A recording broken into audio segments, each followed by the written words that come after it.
भाई अब उनका सुपुत्र वहां से चुनाव लड़ रहा है, बट बहरहाल गठबंधन के भीतर ये चर्चा की जाएगी।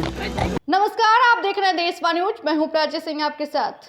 चिराग पासवान की कैंडिडेट समस्तीपुर से शांभवी चौधरी है, तो दूसरी तरफ सन्नी हजारी जो कि कांग्रेस के प्रत्याशी हैं और दोनों ही जदयू नेता के बच्चे हैं। जी हाँ, दोनों ही जदयू नेता के बच्चे हैं। तो वही बात करें सन्नी हजारी की, तो सन्नी हजारी महेश्वर हजारी जो कि नीतीश कुमार के काफी करीबी है और वो चुनावी मैदान में अपने बेटा के लिए वोट मांगने, लेकिन एक तरफ जहां अशोक चौधरी की बेटी शांभवी है, उनके विरोधी में उनके लिए वोट मांगने के लिए एक तरफ जाते हैं। जो चिराग पासवान से जब पूछा जाता है कि महेश्वर हजारी शांभवी के लिए नहीं बल्कि सन्नी हजारी के लिए वोट मांगते हैं, तो नजर डालिए कि क्या कुछ कह रहे चिराग पासवान। एनडीए की सरकार की विदाई तय है, इंडिया गठबंधन की सरकार बनने जा रही है। कहाँ से इनको पता चला?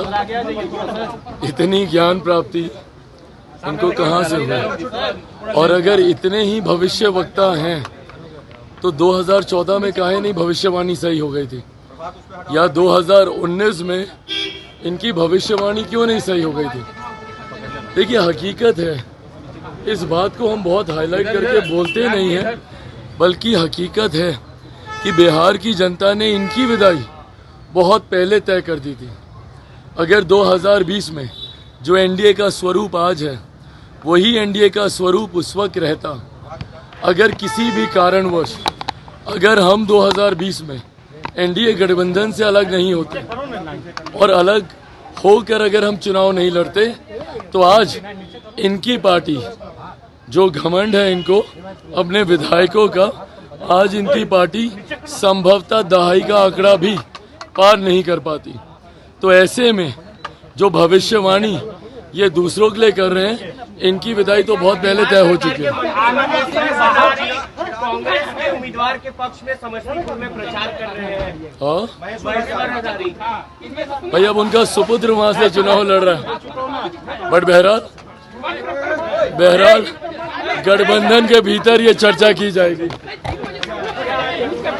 तो आपने साफ तौर पे सुना, चिराग पासवान का कहना है कि अभी वो उनके बेटा है। जी हाँ, जब उन्हें याद आया कि वो हमारे ही गठबंधन में है और वो जो है उन शांभवी के विरोधी है, तब उनका कहना है कि गठबंधन में इसकी चर्चा होगी। जी हाँ, गठबंधन में है, इसकी चर्चा होगी। हालांकि जिस तरीके से देखा जाए, तेजस्वी यादव के बयानों पर भी चिराग पासवान तर्ज कसते हुए नजर आते हैं। उनका कहना है कि जिस तरीके से तेजस्वी यादव कह रहे हैं कि सत्ता से बाहर जा रही है। जी हाँ, एनडीए जो है वो सत्ता से बाहर जा रही है और इंडिया गठबंधन सत्ता में आएगी, तो साफ तौर पे चिराग पासवान का कहना है कि भविष्यवाणी करना सीख गए हैं। जी हाँ, 14 और 19 में जो मोदी की लहर थी वो कहाँ गई? जी हाँ, उस तरीके से अगर देखा जाए 2020 में चिराग पासवान अलग होकर चुनाव लड़े थे, लेकिन अब साथ है तो भविष्यवाणी कीजिए, लेकिन भविष्यवाणी फेल हो जाएगी। लेकिन देखना होगा क्या चिराग पासवान एक्शन लेते हैं, क्योंकि चिराग पासवान की कैंडिडेट है समस्तीपुर से शांभवी चौधरी,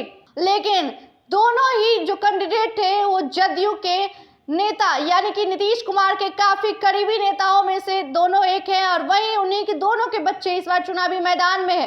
क्या चिराग पासवान इस पर एक्शन लेंगे, ये देखना होगा। फिलहाल इतना ही, देखते रहे देशवा न्यूज। धन्यवाद।